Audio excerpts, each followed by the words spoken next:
Hello friends, എല്ലാവർക്കും അർച്ചന ചേച്ചി LLBയുടെ latest episode റിവ്യൂയിലേക്ക് സ്വാഗതം. അങ്ങനെ അച്ചു, അനന്തും മുകുന്ദനും കൂടിയിട്ട് വിജയശങ്കറിന് പണി കൊടുക്കാനായിട്ട് പോവാൻ നിൽക്കുകയാണ്. അർച്ചന ഉറങ്ങാൻ കിടന്നതും അനന്തും മുകുന്ദനും കൂടിയിട്ട് അച്ചുവിൻ്റെ റൂമിലേക്ക് പോവുകയാണ്. അച്ചുവിനെ പോയി കുറേ വിളിക്കുന്നുണ്ട്.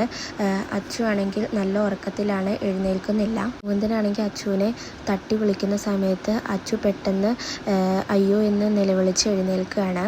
അപ്പോൾ തന്നെ മുകുന്ദൻ അച്ചുവിൻ്റെ വായ അടയ്ക്കുന്നുണ്ട്. നിലവിളിക്കുന്നതും കേട്ടിട്ടാണ് പെട്ടെന്ന് അർച്ചന എഴുന്നേൽക്കുന്നത്.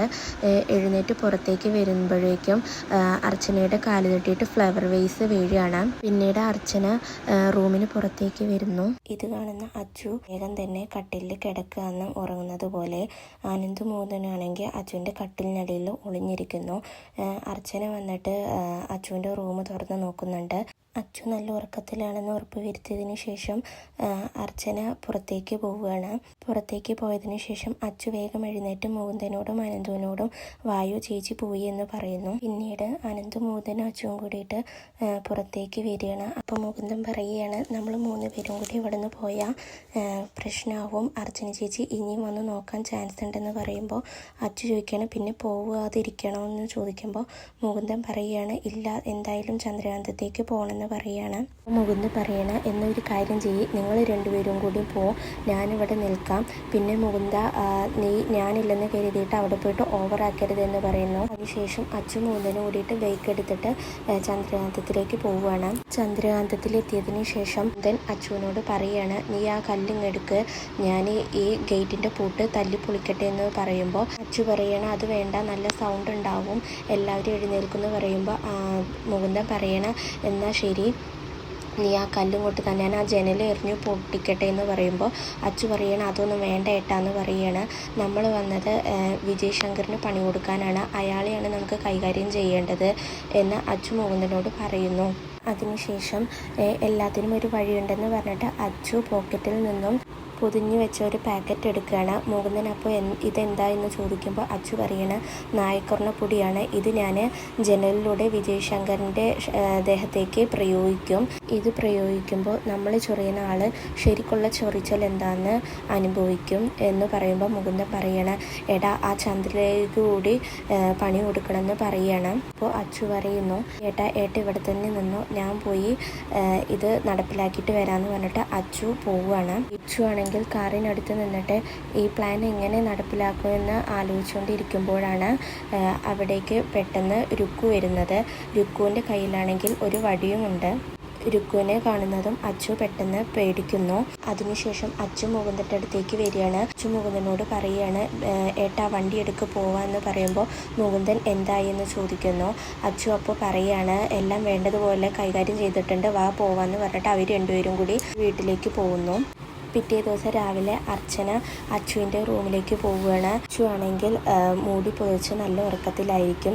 അർച്ചന അപ്പോൾ പറയുകയാണ്, നേരം വെളുത്തിട്ടും ഇവൻ ഇതുവരെ നടക്കാൻ പോയില്ലേ, കൊള്ളാലോ എന്ന് പറഞ്ഞിട്ട് അവരുടെ ജഗ്ഗിലുള്ള വെള്ളം എടുത്ത് ഒഴിക്കുകയാണ്. പെട്ടെന്നാണ് അലറി വിളിച്ചുകൊണ്ട് അവിടെ നിന്ന് മുകുന്ദൻ എഴുന്നേൽക്കുന്നത്. മുകുന്ദനോട് അർച്ചന ചോദിക്കുകയാണ്, നീ എന്തെവിടെയെന്ന് ചോദിക്കുമ്പോൾ മുകുന്ദൻ പറയാണ്, അച്ചുവിനെ രാവിലെ നടക്കാൻ എഴുന്നേൽപ്പിച്ചു വിട്ടിട്ട് ഞാനിവിടെ കിടന്നുറങ്ങിയതാ എന്ന് പറയുമ്പോൾ അർച്ചന പറയാണ്, ശരി, എന്തായാലും നീ പോയി കുളിക്കുക എന്ന് പറയണം. അപ്പം മുകുന്ദൻ പറയുകയാണ്, എന്തായാലും ചേച്ചി ഇവിടെ നിന്ന് എന്നെ കുളിപ്പിച്ചില്ലേ എന്ന് പറയുന്നു. എന്നിട്ട് അർച്ചന ചിരിച്ചുകൊണ്ട് പുറത്തേക്ക് പോവുകയാണ്.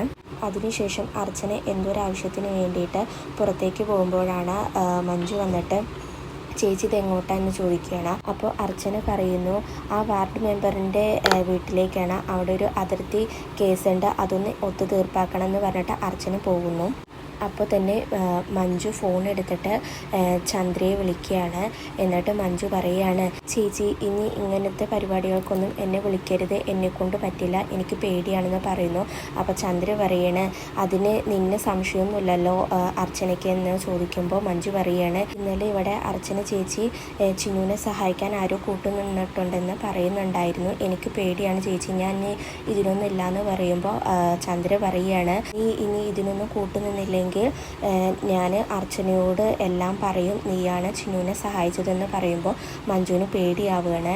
എന്നിട്ട് ചന്ദ്ര പറയുകയാണ്, നീ പേടിക്കണ്ട, ഞാൻ അങ്ങനെയൊന്നും പറയില്ല, വെറുതെ ഒന്നുമല്ലല്ലോ, ഞാൻ നിന്നെ ഒരുപാട് സഹായിച്ചിട്ടില്ലേ, പിന്നെ എന്താ ചോദിക്കുമ്പോൾ മഞ്ജു പറയണ അതൊക്കെ ശരി തന്നെയാണെന്ന് പറയുന്നു. പിന്നെ ചന്ദ്ര പറയുകയാണ്, ഞാൻ ലോക്കറിൽ നിന്നും ഒരു ബ്രേസ്ലെറ്റ് എടുത്തിട്ടുണ്ട്, അത് ഞാൻ നിനക്ക് തരാമെന്നാണ് വിചാരിച്ചത് എന്ന് ചന്ദ്ര പറയുമ്പോൾ മഞ്ജു ശരി, ഞാൻ എല്ലാത്തിനും കൂട്ടുനിൽക്കാമെന്ന് പറയുന്നു.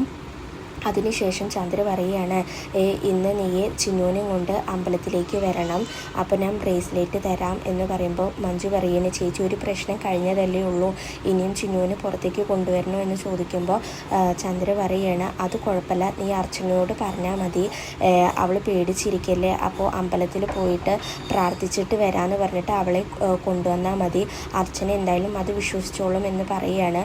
മഞ്ജു ശരി ഓക്കെ എന്ന് പറഞ്ഞിട്ട് ഫോണ് വെക്കുന്നു.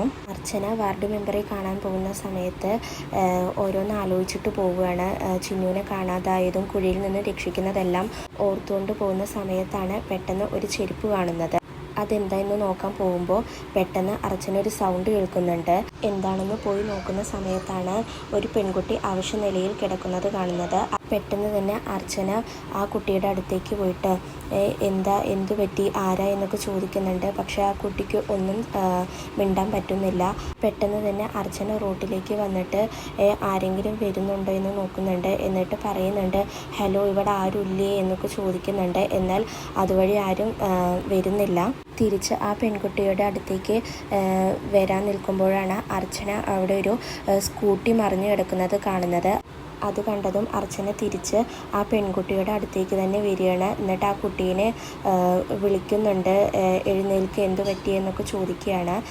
ആ കുട്ടിയാണെങ്കിൽ ഒന്നും മിണ്ടാൻ പറ്റാത്ത അവസ്ഥയിലാണ്. അർച്ചന വേഗം ഫോൺ എടുത്തിട്ട് പോലീസിനെ വിളിക്കുകയാണ്.